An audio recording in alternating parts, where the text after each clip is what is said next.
you've joined us live on ITV Sport from the Marshall Arena here in Milton Keynes. It's the second round action of the Ladbrokes Masters, all brought to you by the Professional Darts Corporation. And now, ladies and gentlemen, for the millions of viewers joining us around the world, it's time to meet the players. Ladies and gentlemen, a former Masters finalist and a winner of 8 PDC titles. Time to meet the King, Marvin King!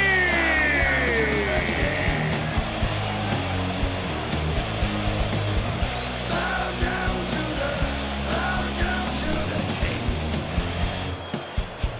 the King of Kings.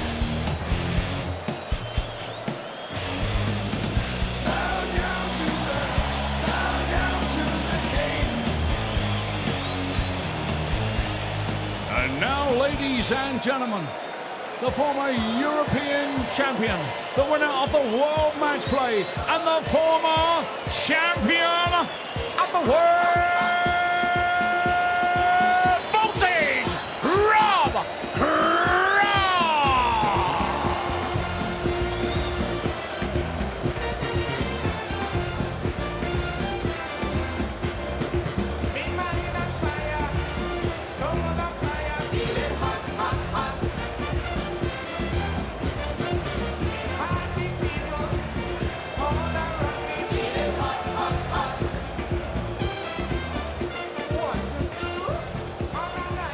Mo was having a little wiggle of the hips on stage there. I think he enjoyed that walk-on music. But he said he didn't have to work too hard last night due to Glenn Durrant not playing anywhere near his usual potential. But let's see what Rob Cross has to offer now.